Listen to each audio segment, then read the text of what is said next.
사실 제가 남편과 그닥 행복한 결혼 생활을 하진 못했습니다. 그래서 결혼 생활이 너무 힘들고 고되다고 얘기했던 게 저희 남편 지금 생각해도 참 천하의 나쁜 놈이었습니다.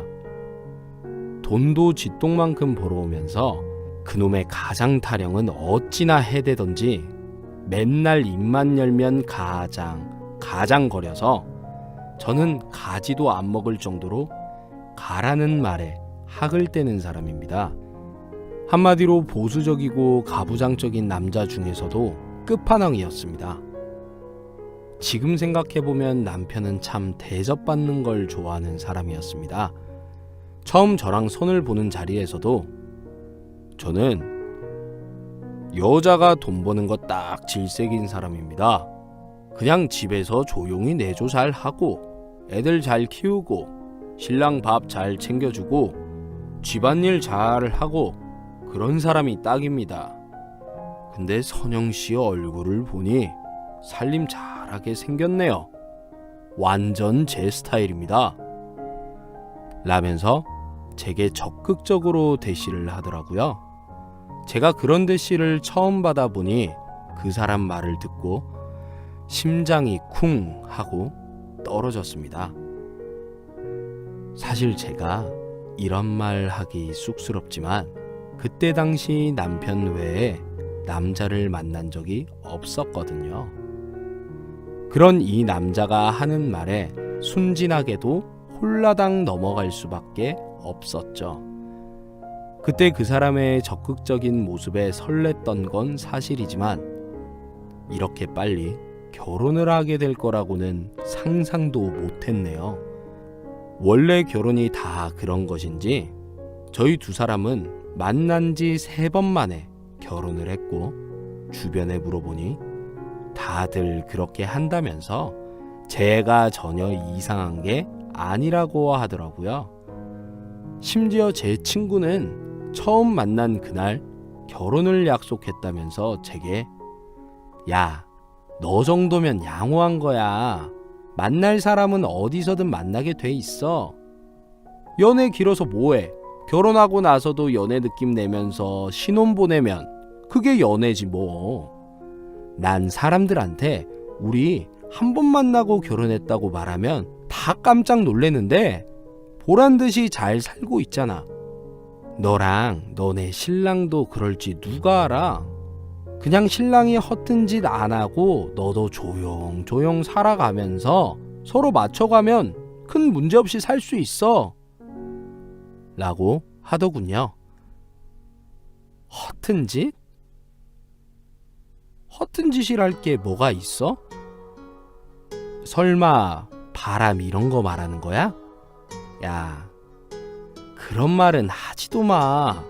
저 사람이 목소리만 컸지 배포가 작아서 그런 짓은 죽어도 못할 사람이야.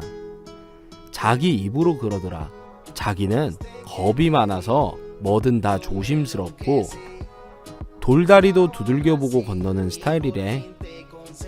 근데 결혼만큼은 빨리 진행해서 안정적인 삶을 살고 싶다고 하더라. 그래서 나를 선택했다나 뭐라나 하면서 은근 자랑을 하기도 했죠. 이때까지만 해도 남편의 실체를 잘 몰랐기에 남편과 함께 걸어가면 그 길이 꽃길인 줄 알았습니다. 나중에 가시밭길이라는 것을 깨달았을 때는 이미 너무 늦은 셈이었죠. 그렇게 저희 두 사람은 결혼을 약속했고 양가 부모님들께 허락을 받기 위해 집을 찾았습니다. 우선 저희 부모님께선 남편의 작은 키가 마음에 안 든다고 하셨지만 안정적인 직업과 시댁이 저희 집보다 부유하다는 이유로 결혼을 허락하셨죠. 그리고 시댁에 인사를 갔는데 제가 집 문을 열고 들어가자마자 시어머니께서 맨발로 달려 나오시며 아이고 새아가 왔구나. 세상에 우리 아들이랑 누가 결혼을 하나 했더니 어찌 이리 좋은 배필을 보내주셨을꼬? 어서 들어와. 배 많이 고프지? 엄마가 밥 차려놨어. 라고 하며 제 예상과는 달리 저를 반겨주셨습니다. 남편과는 달리 시어머니는 푸근한 인상에 젊은 나이인데도 개량 한복을 입고 계셨고, 아버님 역시 인상이 참 좋아 보이셨습니다. 이상하게 남편이랑은 하나도 안 닮았네 라는 생각을 하고 있는데, 밥을 먹다 말고 갑자기 남편이 숟가락을 탁 내려놓더니 음식 맛이 왜 이래? 진짜 음식 더럽게 맛대가리 없이 하네 라면서 밥을 뱉는 겁니다. 저는 너무 놀라서 왜 그래? 미쳤어? 맛있어요. 전 너무 맛있는데 라고 중얼댔는데, 어머님이 남편을 쳐다보더니 음식 맛이 별로야? 오늘 새아기 온다고 해서 일부러 동네 사람들 불러다가 같이 한 상 차린 건데 아들 입맛에는 안 맞았나 보다. 미안해. 그냥 내가 할 걸 그랬어. 내가 분명 간을 봤는데 괜찮았는데 라면서 남편의 그런 행동에 아무 말도 못 하시더라고요. 저는 내심 시어머니가 민망하실까봐 최대한 그 상황을 수습하려고 아니에요 어머님, 맛있어요. 이 사람이 입이 유별난 거죠. 아버님 그쵸? 맛있죠? 진짜 맛있어요 라면서 아버님에게 물었고, 아버님은 헛기침을 몇 번 하시더니 그러게 나는 괜찮은데 제 입맛에는 안 맞나 보다. 녀석 참 예민하기는 하면서 별말 안 하고 그냥 식사를 하시더라고요. 하지만 맛이 없다는 남편은 본인이 내뱉은 말과는 달리 밥 한 그릇을 뚝딱 비웠고, 어머님은 또 그 모습을 보면서 엄청 좋아하시는 겁니다. 집안의 분위기가 좀 이상하다고 생각했습니다. 남편은 완전 강자, 그리고 어머님은 남편 손바닥 안에서 노는 약자 같은 느낌이 너무 강했죠. 저는 밥을 먹고 나와서 몹시 불쾌하고 화가 나서 남편에게 왜 그래 진짜? 사람 불편하게? 어머님 음식 맛있던데? 그게 뭐 하는 짓이야? 이런 식으로 할 거면 부모님이랑 만나는 자리 여기서 끝내. 나 어른들한테 그런 식으로 하는 꼴 절대 못 봐. 라고 처음으로 크게 화를 냈습니다.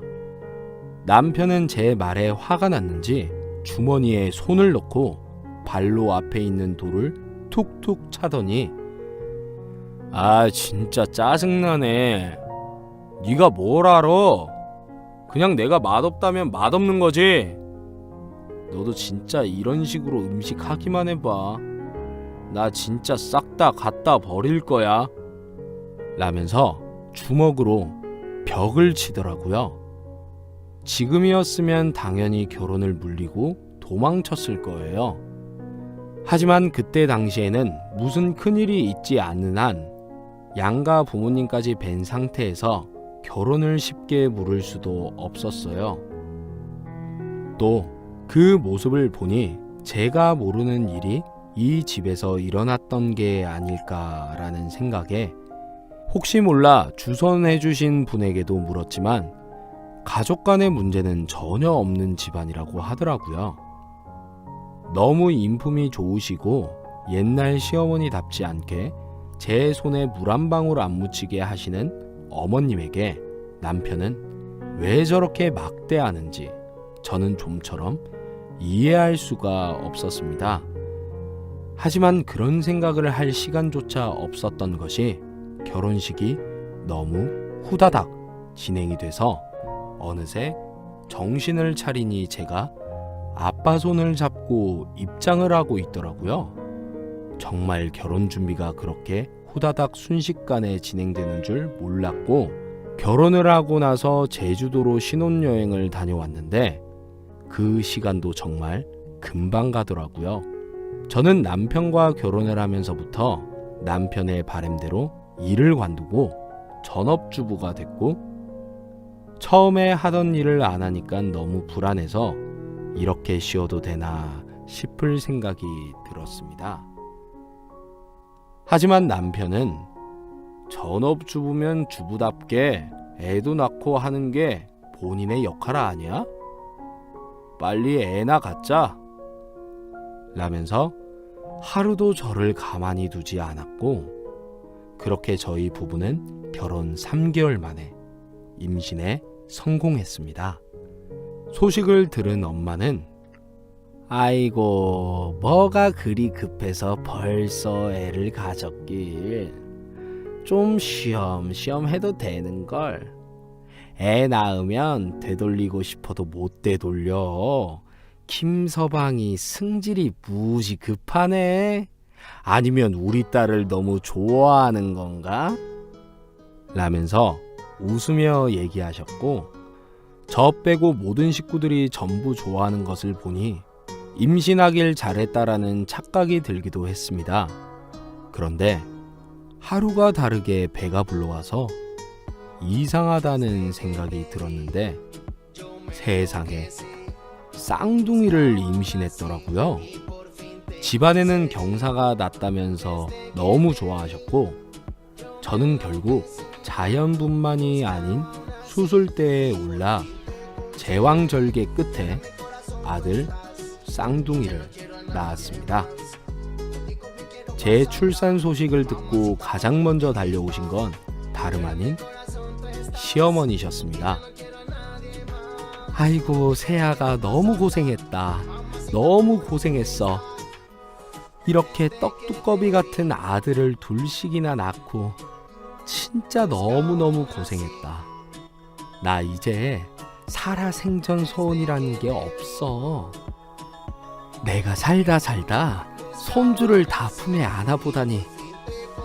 아이고 진짜 감사합니다. 정말 감사합니다.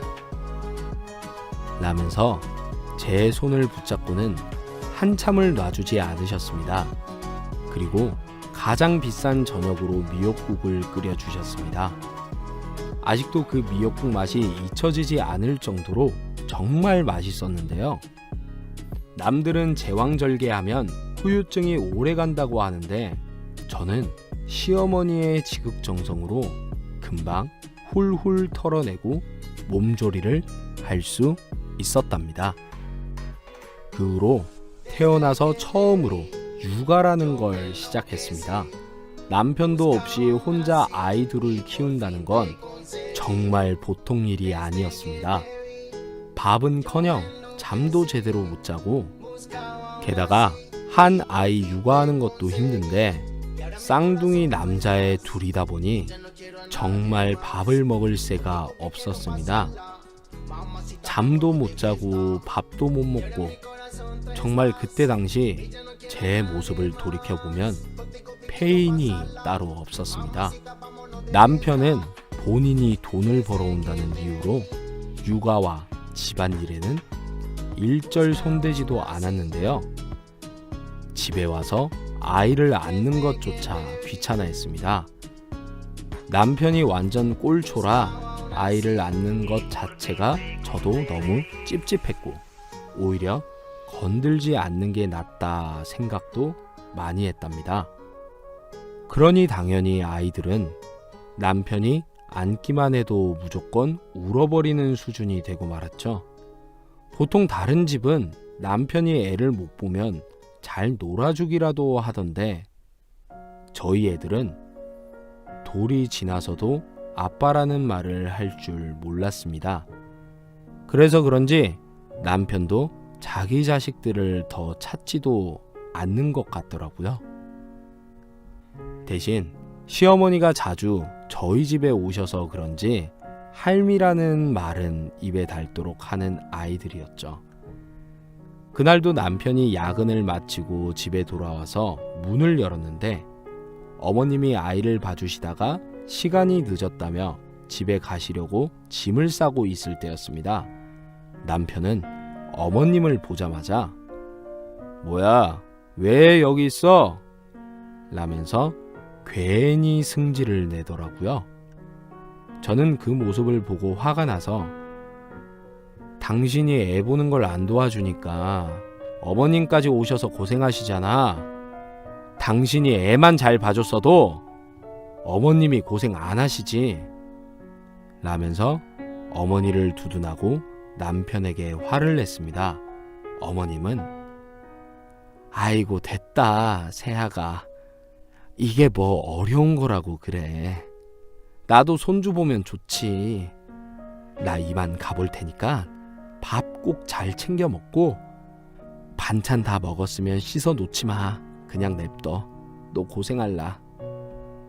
하면서 나가시려는데 남편이 냉장고 문을 열더니 반찬? 반찬을 누가 달래? 이걸 왜 여기 넣어놨어? 다 가져가! 라면서 갑자기 냉장고에서 반찬을 꺼내더니 바닥에 전부 던지는 겁니다. 딱 봐도 시어머님이 하루 종일 고생해서 정성스럽게 만든 반찬들인데 그렇게 바닥에 던지는 남편을 보니 저도 더 이상은 못 참겠더라고요. 미쳤어? 당신 왜 이래 진짜? 미쳤냐고! 하면서 소리를 질렀고 어머님은 그걸 보고서는 아이고 이걸 어떡해. 얘가 왜 이렇게 화가 났어.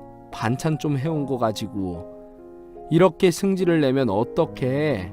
애들 다 보는데. 라면서 맨손으로 반찬을 치우기 시작했습니다. 그러자 남편은 아이 진짜 더러워. 뭐 하는 거야. 당장 나가라고. 하면서 소리를 쳤고 어머님은 반찬 국물이 뚝뚝 떨어지는 채로 손도 씻지 못하고 밖으로 쫓겨나듯 나갔습니다. 저는 어머님 등 뒤에 대고 어머니! 어머니! 어머니! 하면서 크게 불렀지만 남편이 밀쳐내자 어머님은 아무 말도 못하고 그냥 나가시더라고요. 저는 들어오는 남편을 향해 당신 진짜 왜 이래? 어머님이 당신한테 무슨 그렇게 큰 죄를 지었다고 이러는 거야? 엄마라서 단순히 만만해서 그러는 건 아닐 테고 대체 그러는 이유가 뭔데? 라면서 소리쳤더니 야 아무것도 모르면서 너 그냥 다 알고 있어. 알지도 못하면서 라고 말하는 겁니다. 저한테 뭐라고 하는 건 참겠는데 시어머니에게 이런 패륜짓을 하는 남편을 그대로 보고만 있을 수 없었습니다. 뭐? 라고? 써? 너 지금 뚫린 입이라고 막말하는 거지? 너나 네가 뭔데 닭가 말아야. 너보다 어머님이 훨씬 좋고 너 같은 결혼한 건 죽도록 후회하는데 그나마 어머님이 계셔서 이혼 안 당하고 사는 걸 감사하게 생각해. 어머님 아니었으면 너 진작 나한테 이혼 당했어. 라고 소리를 질렀죠. 그러자 남편은 뭐? 이게 미쳤나? 야 그렇게 안이 굽고 싫으면 이혼해. 먹여주고 재워주고 돈 벌어다 줬더니 어디서 남편한테 기어올라? 애만 낳으면 다냐? 애를 키우는 것도 여자 몫인 거 몰라? 그렇게 싫으면 이혼하라고. 이게 어디서 건방지게 남편한테 대들어? 라며 제게 이혼을 들먹이는 겁니다. 저도 자존심이 상해 여기서 한 발자국도 물러나지 않았는데요. 그래서 정말 어이가 없으시겠지만 이 사건으로 저희 부부는 이혼 서류에 도장을 쾅 하고 찍었답니다. 서로 바람을 피운 것도 아니고 누가 누굴 때린 것도 아니고 정말 홧김에 싸우다가 자존심을 굽히지 못해 진짜 이혼을 했고, 아이들 양육권은 당연히 제가 가지고 왔답니다. 대신 다달이 일정 금액의 양육비를 꼬박꼬박 받기로 했는데요.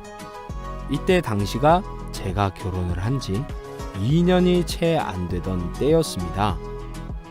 친정에서도 저를 말리면서 애 둘인 엄마가 남편이랑 이혼해서 어떻게 살려고 그래?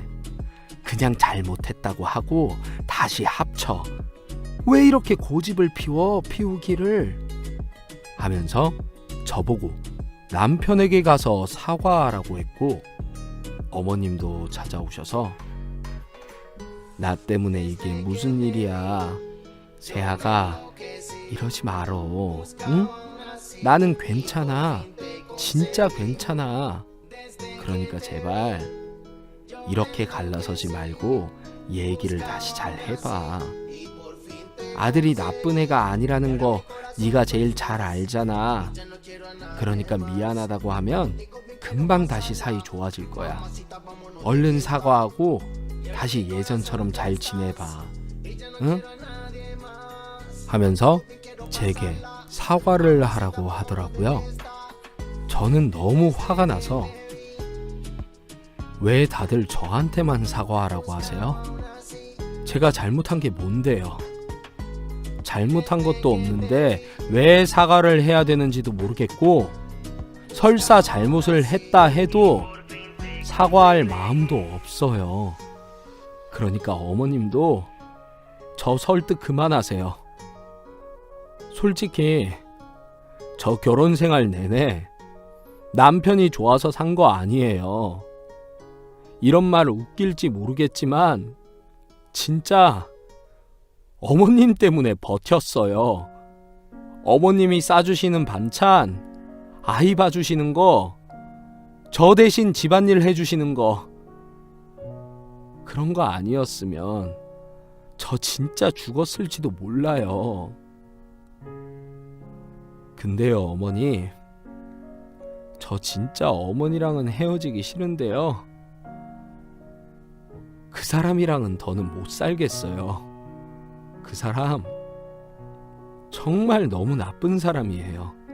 자기 멋대로 행동하고 기분대로 행동하고, 지금 애들이 돌 지났는데 아직도 애를 안을 줄도 몰라요. 심지어 애들조차도 아빠를 어색해하고 불편해하고, 그리고 나를 자기 식무 취급하는데 이게 가족이에요? 아무것도 모르는 애들도 본능적으로 아빠를 거절하는데 얘네가 크면 어떻겠어요? 거기다 사춘기까지라도 오면요, 저 감당할 자신 없어요. 저런 아빠 밑에서 애들 키우느니 그냥 없이 키우는 게 나아요. 정말 죄송해요. 정말 죄송해요. 라면서 어머님께 몇 번이고 사과드렸습니다. 저는 제 마음속에 담아뒀던 말들을 전부 하고 나니 속은 시원했지만 솔직히 너무 죄송했습니다. 저희 친정 엄마보다도 제게 잘해주시는 시어머니고, 아버님이야 워낙 무뚝뚝하셔서 남이나 마찬가지였지만 시어머니는 정말 남다르신 분이었거든요. 하지만 이혼을 하고 나니 시어머니와 자연스럽게 멀어질 수밖에 없었습니다. 거기다가 저는 아이들을 키우는 싱글맘이니 남들보다 더 일해야 했고, 남편은 초반은 따박따박 양육비를 보내다가 새로운 여자라도 생겼는지 어느 순간부터는 양육비를 안 주더라고요. 처음에 한두 달은 왜 양육비 안 보내? 빨리 보내. 애들 학원비 내야 하니까 라면서 독촉하기도 했고, 문자를 보내기도 하면 바로 입금을 하곤 했는데 그게 먹히지도 않으니까 결국 몇 번을 찾아가서 몸싸움도 하고 경찰서까지 끌고 간 적도 있었네요. 지금 돌이켜보면 정말 다사다난한 날들의 연속이었습니다. 정말 끝까지 제 남편은 나쁜 인간이었어요.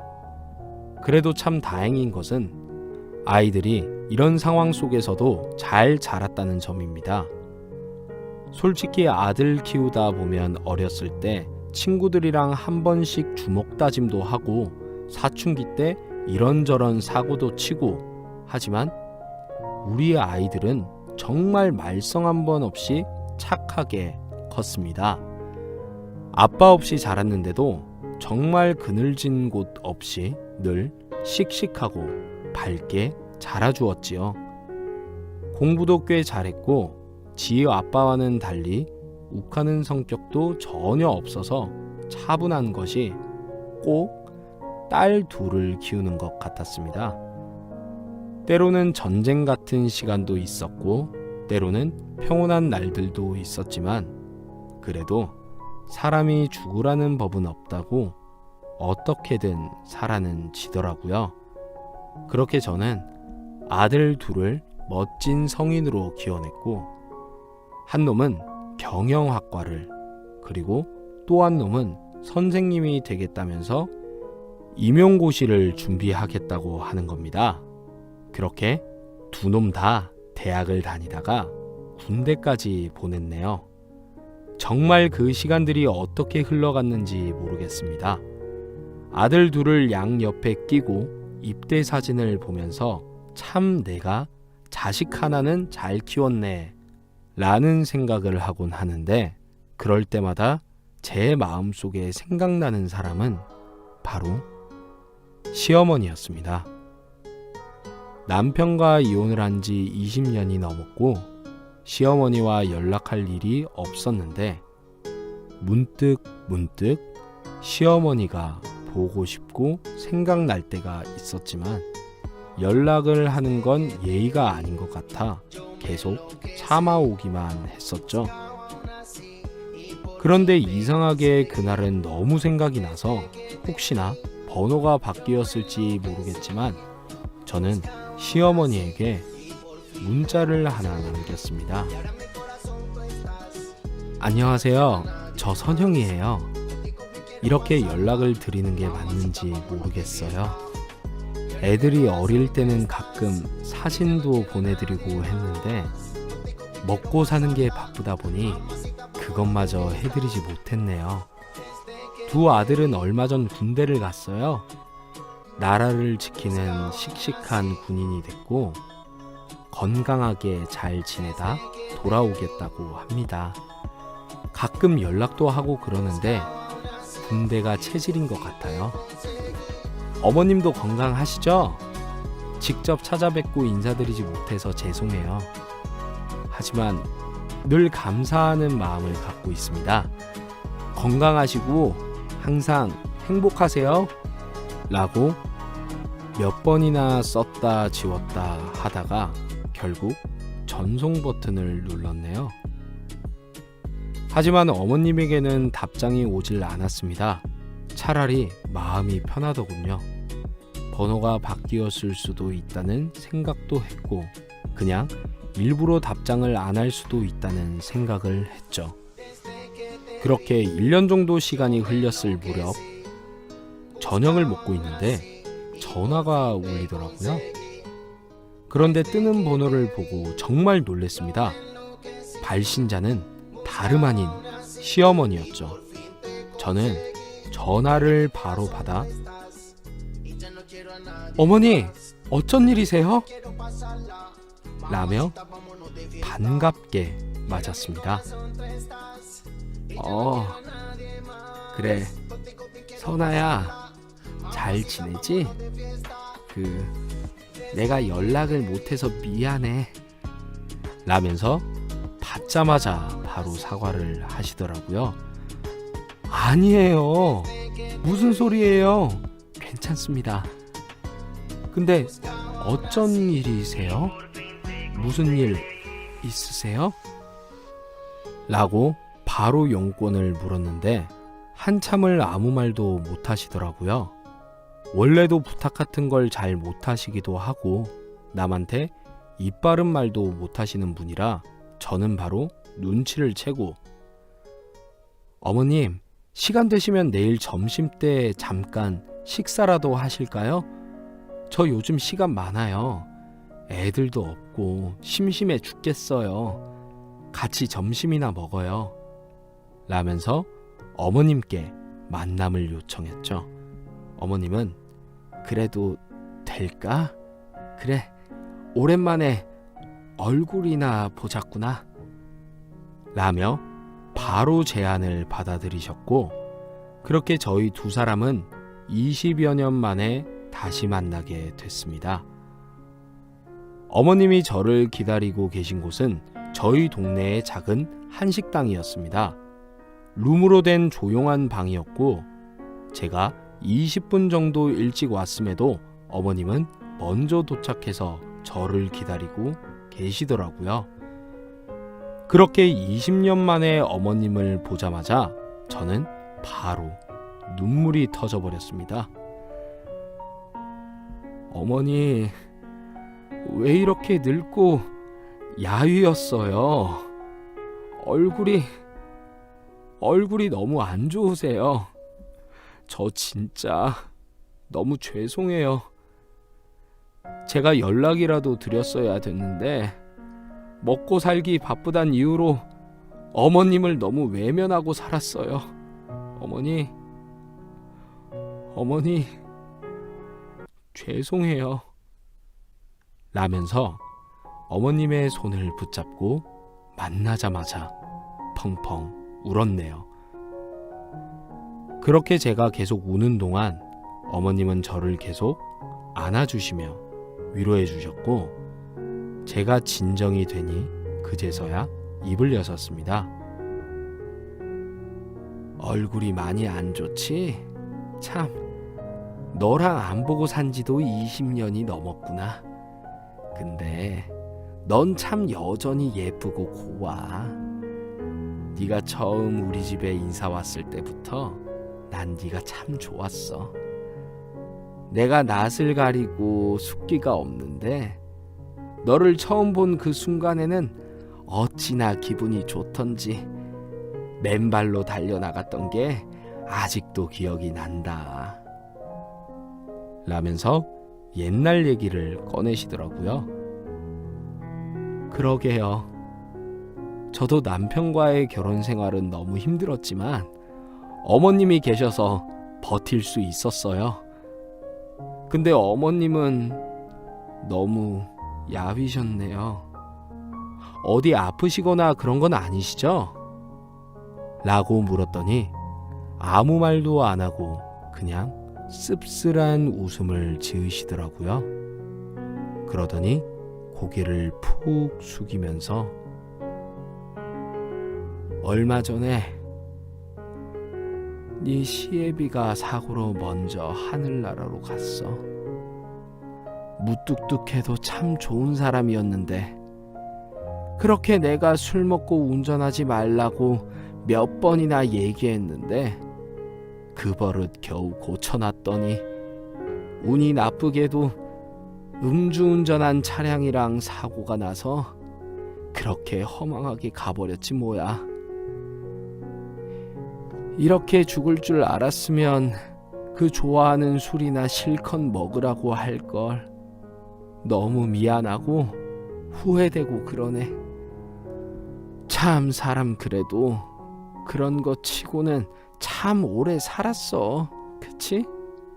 맨날 술 먹고 담배 피고 언젠간 죽을 거라고 생각했는데 나이 60 좀 넘어서 그렇게 가버릴지 누가 알았겠어? 라면서 시아버지가 돌아가셨다는 얘기를 하시더라고요. 어머, 전 그런 것도 모르고 제가 가봤어야 하는 거 아니에요? 근데 그 사람이랑 제가 연락 안 한 지도 오래됐고 어머님 아실지 모르겠지만 애들 초등학교 졸업하고 나서는 양육비도 못 받았어요. 나중에 몰아준다라고 해놓고는 그 사람 재혼이라도 했나 보죠? 나쁜 인간. 아주 끝까지 악질이야. 라면서 저도 모르게 남편 욕을 했네요. 그리고는 금방 정신이 들어서 죄송해요. 제가 이러면 안 되는데 라면서 바로 수습을 했더니 어머님이 아니야 괜찮아. 솔직히 나쁜 놈 맞지 뭐. 내 배 아파서 낳은 자식도 아닌데 욕 좀 하면 어때? 라면서 충격적인 얘기를 꺼내시는 겁니다. 네? 어머니 그게 무슨 말씀이세요? 어머님이 낳은 아들이 아니라뇨? 라고 물었는데 어머님은 아들이 하도 얘기하지 말라고 해서 집안에 흉이라나 뭐라나 그놈 중학교 땐가 내가 너희 시아버지랑 재혼을 했어? 나는 전부인 죽은 줄 알았는데 나중에 알고 보니 죽은 게 아니라 도망친 거더라고. 그것도 모르고 재혼을 했는데 아들이라고 하나 있는 게 나를 어찌나 미워하던지 하필 사춘기 때 딱 만나서 그런가 처음엔 혼내기도 해보고 몇 대 저 패기도 해봤는데 그럴 때마다 더 엇나가더라고. 나중에 알고 보니 그놈이 나 때문에 자기 엄마가 집 나간 줄 알고 오해하고 있더라고. 나랑 남편이 아니라고 이야기를 몇 번을 해봤지만 도통 믿지를 않고 무슨 나를 잘 살고 있는 아빠를 꼬드긴 상간녀 취급을 하는데 얼마나 어이가 없던지. 그래서 그놈이 그렇게 나를 싫어하더라고. 그 이후로 딱히 잘못한 것도 없는데 평생 죄인처럼 살았구나. 근데 나도 한편으론 버림받은 그 애가 불쌍해 그 성질을 다 받아준 게 이 지경까지 왔구나. 어린애 붙잡고 더 이야기해봤자 무엇 하겠나. 그냥 화나도 참고 내 아들이다 생각하고 평생 품고 살았지. 그래도 남편 죽고 나니까 그놈하고 마주치지 않아서 내심 편하기는 하더라. 이제 두 번 다시 그런 놈 안 보고 살아도 되고 그런 수모 안 겪어도 되니까 너무너무 홀가분하고 좋아. 라고 말씀을 하시더라고요. 그 말을 들으니 저는 더더욱 남편이 미워졌습니다. 거기다가 그걸 몇십 년 동안 참고 사신 어머님도 참 바보 같다는 생각이 들었죠. 하지만 대놓고 말하진 않았습니다. 그것마저도 어머님의 선택이고 최선이었을 테니까요. 그렇게 한참 동안 밥을 먹고 있는데 갑자기 어머님이 헛구역질 하시면서 화장실로 달려가셨습니다. 저는 너무 놀라 바로 뒤따라갔는데 들어오지 말라고 소리를 치시며 제게 화를 내시더라고요. 그렇게 한 10분쯤 화장실 칸 안에서 한참 구토하시더니 얼굴이 또 헬스케져서 밖으로 나오셨습니다. 어머니, 괜찮으세요? 어디 편찮으신 거 아니에요? 아니면 너무 무리하신 건 아닐까요?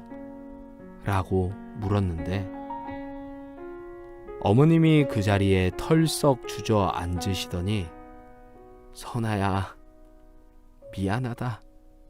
정말 미안한데 나 오늘 너네 집에서 하룻밤만 자고 가면 안 될까? 내가 정말 미안하다. 내가 도저히 지금 집에 갈 자신이 없어. 남편 그렇게 떠나고 나니 이제 생각나는 가족이라고는 아무도 없는 그 텅 빈 집에서 나 혼자 있을 생각을 하니까 너무 무섭고 그냥 이대로 죽어버릴 것만 같구나. 부탁하마. 오늘 하루만 너희 집에서 잘 수 있게 해다오. 라며 제게 눈물을 흘리며 사정을 하시는 겁니다. 늘 시어머님께 고마운 마음을 갖고 있었던 저는 아무런 거리낌 없이 저희 집으로 모셨고, 그렇게 하루만 있기로 한 어머님과 일주일이라는 시간을 함께 보냈습니다. 누구는 시어머니와 같이 산다고 하면 아주 질색팔색 하는데, 저는 함께한 일주일이라는 시간이 너무나도 좋았답니다. 제가 일을 나가니 집안일에 신경 쓸 여력이 없는데요.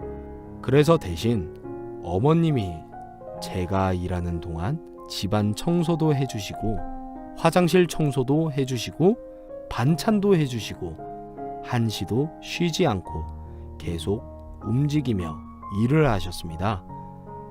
물론 솔직히 편하고 고맙긴 했지만 내심 불편한 마음도 있었는데요. 그래서 저는 퇴근해서 돌아와 어머니, 이런 거 안 하셔도 돼요. 왜 힘드신데 자꾸 움직이고 그러세요? 앉아서 좀 쉬세요.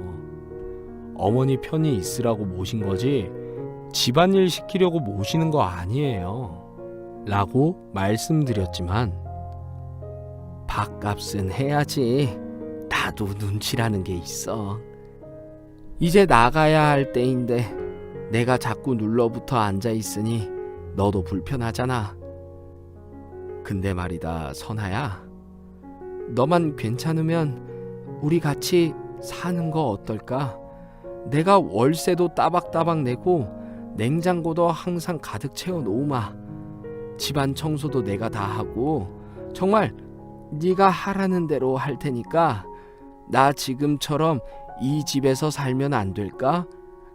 나 정말 집에 갈 용기가 안 나서 그래서 그래. 근데 네가 싫다고 하면 지금 바로 짐 싸서 나갈게. 그러니까 한 번만 잘 생각해보고. 라면서 같이 살자는 말씀을 하시는 겁니다. 솔직히 그 순간 좀 혼란스러웠습니다. 어머님은 이제 70이 다 돼 가시는데 혹시나 편찮으시기라도 하면 전부 제가 병수발을 해야 하고, 갑작스레 할머니랑 살게 된 걸 아이들한테는 어떻게 설명해야 할지. 하지만 저렇게 부탁하는 어머님을 거절할 수가 없었어요. 그리고 솔직히 어머니가 집안일을 그동안 많이 도와주셔서 편한 부분도 많았기에 저 역시도 그 제안이 나쁘지만은 않더라고요. 무엇보다 늘 어머님께 좋은 감정을 가지고 있었기에 우선 아이들이 제대하기 전까지만 같이 살아보자라는 생각으로 허락을 해드렸죠. 그래도 어머니, 저도 혼자 있기 적적해요. 사실 어머님이 집안일도 도와주시니까 제가 퇴근하고 나서 너무 편했어요. 그러니 어머니, 편하실 때까지 같이 지내요. 대신 너무 집안일 열심히 하면 저 괜히 어머님 일 시키는 것 같고 불편하니까 조금 쉬엄쉬엄 하세요. 아시겠죠? 라며 어머님의 제안을 허락해버리고 말았습니다. 어머님은 너무 고맙다며 제 손을 잡으셨고, 그렇게 저는 어머님을 돌봐드리고 또 어머님은 저를 챙겨주셨습니다. 동네를 돌아다닐 때면 모녀라고 착각할 정도로 저희 두 사람은 너무 행복한 시간들을 보냈습니다. 가끔 아이들이 군에서 휴가를 받아 집에 올 때면 누구보다 할머니를 반기고 좋아하더라고요. 또 이렇게라도 식구 하나가 느니 분위기도 좀 더 훈훈해진 것 같고 사람 사는 냄새가 더 나더라고요. 그래서 아이들 제대까지만 함께 지내기로 했던 어머님은 별다른 이야기 없이 그 후로도 쭉 우리하고 같이 지내셨어요. 아들들도 워낙 할머니를 좋아해서 피는 안 섞였지만 우리 가족의 일원이 되셨죠. 어머님은 아들들이 제대한 후부터 밥이 보약이라며 본격적으로 진수성찬을 아이들에게 차려주시더라고요. 그리고 밥을 고봉으로 쌓아놓고 먹는 제 아들들을 너무 예뻐해 주셨습니다. 하지만 한 가지 이상한 점이 있었어요. 분명 잘 먹고 잘 주무시고 너무 행복한 나날들을 보내고 있는 게 분명한데 하루가 다르게 어머님은 자꾸만 야위어 가셨습니다. 어머님, 근데 얼굴이 너무 안 좋으세요. 저희 때문에 무리하셔서 그러는 거 아니에요? 병원이라도 가보시면 어떨까요? 제가 내일 휴가 낼 테니까 같이 가요. 라고 말씀드렸지만 그런 소리 말라면서 너무 건강하다고 계속 일을 하셨습니다. 하지만 그건 어머님의 새빨간 거짓말이었습니다. 어머님이 저희 집에서 같이 지낸 지 3년쯤 되셨을 무렵 어머님은 청소를 하시다가 거실에서 쓰러지셨고 급하게 구급차를 불러 병원으로 이송했을 땐 어머님이 숨을 거둔 상태였습니다. 이 상황이 믿기지 않는 저는 의사의 소견을 듣고 더 큰 충격에 휩싸였습니다. 이미 어머님은 난소암 4기 판정을 받으신 상태였고 암세포가 폐, 심장까지 전이돼서 유방암 말기 판정까지 받으신 상태였다고 하더라고요.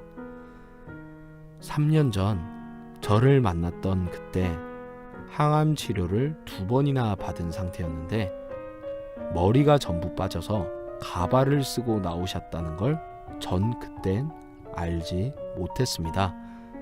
항상 어머님의 머리는 똑같았고 쪽진 머리를 한 상태에서 머리핀만 바뀌길래 어머님이 저 스타일을 좋아하시나 보다라는 생각만 했는데 정말 이렇게 갑자기 제 곁을 떠나게 되실 거라고는 생각도 못했죠.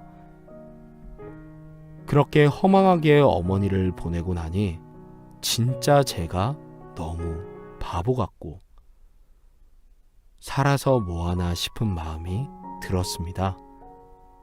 이때 오랜만에 남편에게 먼저 연락도 했지만 사람은 변하지 않는다는 말이 맞는지 남편은 내가 거길 왜 가냐며 오히려 제게 화를 냈고 알아서 장례를 치르라는 식으로 말을 하더라고요. 진짜 천하의 나쁜 놈. 그날도 저는 수화기에 대고 남편에게 욕을 퍼부었습니다. 상주도 없던 집이라 저희 아들들이 상주를 맡았고 그렇게 어머님을 보내드린 뒤 너무 생각이 나고 그리워서 저는 어머님 방에 들어갔습니다. 그 방에서 나는 어머님의 냄새, 어머님이 남기고 간 물건들, 깔끔하게 정리되어 있던 저와 아들과 함께 찍은 사진, 고이 남겨두고 가신 어머님의 흔적을 보니 정말 너무 눈물이 나서 유품 정리도 못하겠더라고요. 그렇게 2달이 넘는 시간 동안 저는 어머님을 그리워하며 시간을 흘려 보냈습니다. 아들은 저를 위로하며 엄마, 이제 할머니 보내드리자. 엄마가 계속 이러면 할머니도 편히 눈을 못 감으셔. 라면서 같이 유품을 정리하자고 하더라고요. 그렇게 꽤 오랜 시간이 지나고 어머님 방에 들어갔을 때도 한참 동안 눈물을 흘리며 어머님의 물건들을 정리하던 그때였습니다. 어머님이 저를 처음 만났을 때 들고 오셨던 커다란 가방이 가장 먼저 눈에 들어왔습니다. 저희 집에 들어오시고 나서부터는 그 가방을 항상 한쪽 구석에 놓고 보자기로 덮어두셨었는데 그냥 오시겠거니 싶어서 저도 신경을 안 쓰고 있었던 가방이었죠. 저는 그 가방이 비어있다고 생각해서 거기에 옷이랑 소지품을 담으려고 가방을 옮기려는데 저 혼자 들지 못할 정도로 가방이 묵직하더라고요. 저는 아들의 도움을 받아 가방을 어머님 방 한가운데로 옮겼고 수북히 쌓인 먼지를 털어내고 가방을 열었습니다. 가방 위쪽에는 어머님이 챙겨오셨던 물건들 몇 개와 서류 몇 장이 들어 있었습니다. 그리고 그것들을 전부 꺼내니 세상에 그 안에 현금 더미가 한가득 들어있더라고요. 아들은 깜짝 놀라서 엄마, 이게 뭐야? 이거 할머니 거 아니야? 라고 제게 물었고 저는 너무 놀라서 아무런 말도 하지 못했습니다. 아들은 더듬더듬 거리며 어머님이 남기고 가신 서류들을 펼쳐보기 시작하더니 엄마, 이거 할머니가 라면서 눈물을 흘리며 제게 서류를 건네더라고요. 그걸 받아들고 저는 울음을 멈추지 못했습니다. 그 서류는 부동산 계약서였는데 어머님이 시아버지가 돌아가시고 나서 넘겨받으신 건물을 제 명의로 변경해 두신 계약서였습니다. 상속인으로 저를 지정해 두신 서류까지 함께 넣어 두신 걸 보면 아마 본인이 죽을 걸 대비해서 미리 제가 재산을 전부 물려받을 수 있게 준비를 해 두신 것 같았습니다. 거기다가 무슨 걱정이 그리 많으셨는지 약 1억 정도의 돈을 전부 현금으로 바꿔서 그 가방 안에 넣어 두셨더라고요. 그리고 가방 앞쪽에 주머니를 열었더니 그 안에는 작은 수첩이 하나 들어 있었습니다. 비록 짧은 시간이지만 시어머니를 받아줘서 너무 고맙다. 고부 관계가 영원히 가까워질 수 없는 사이라던데 나도 참 염치 없이 너에게 그런 부탁을 하고 그렇게 너에게 신세를 지게 됐구나. 하지만 내 마지막을 너와 함께 할 수 있어서 이런 내 선택을 후회하지 않는다. 나를 외롭지 않게 보내줘서 너무 고맙구나. 너와 우리 손주들이 꼭 행복하길 바란다. 그리고 다음 생에는 꼭 너의 엄마로 태어날 수 있는 기회를 나에게도 주렴. 너는 내게 며느리가 아닌 자식이고 딸이었어.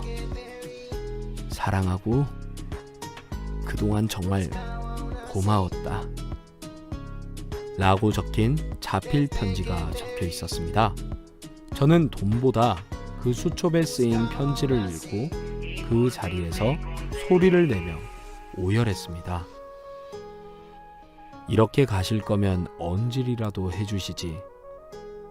제가 좀 더 잘할 수 있게 얘기라도 해주시지. 왜 말을 안 하셨는지, 왜 또 나는 바보처럼 눈치를 채지 못했는지, 지난 시간들이 너무 죄송하고 가슴이 찢어지는 것처럼 아팠습니다. 어머님이 제게 남기고 간 돈이나 건물보다 앞으로 평생 어머님을 볼 수 없다는 현실이 믿기지 않았습니다. 그렇게 저는 쓰러질 때까지 한참을 울다가 아들의 부축을 받아 방으로 들어왔습니다. 마치 꿈을 꾼 듯 그렇게 한참을 쓰러져 자다 일어나니 하루가 꼬박 지났더라고요. 정신을 차리고 방에 들어갔을 때 어머님이 남기고 간 가방은 그 자리에 그대로 있었습니다. 그리고 3년이 지난 현재까지 그 자리에 그대로 보관해 두었습니다. 물론 어머님이 상속해 주신 건물은 어머님의 바람대로 제 명의로 변경해서 건물 관리를 하고 있고, 남겨두신 돈은 전부 통장에 가져다 넣었습니다. 사실 그렇게 한 지도 얼마 되지 않았습니다. 아들이 이렇게 큰 돈이 집안에 있으면 위험할 수도 있다는 말에 겨우 마음을 정리한 것이었죠. 어머님 덕에 지금은 너무나 많은 것들을 누리고 너무 편하게 살고 있습니다. 제가 특별히 해드린 것도 없는데 어머님은 왜 그리 제게 잘해주시기만 하셨는지 이렇게 사연을 적으면서도 눈시울이 붉어지는 걸 보면 아직도 어머님을 잊지 못하는 것 같네요. 솔직히 아직도 남편만 생각하면 속에서 천불이 날 정도로 화가 나지만, 한편으로는 이런 소중한 인연 덕분에 알게 된 것 같아서 아주 조금은 고마운 마음도 듭니다. 평소 사연 채널 자주 즐겨보는데 그때마다 항상 시어머니와 고부 갈등으로 힘들어하는 사연이 많아 보이더라고요. 시어머니와 이런 관계도 있다는 것을 내심 알려드리고 싶어서 이렇게 글을 쓰게 되었네요.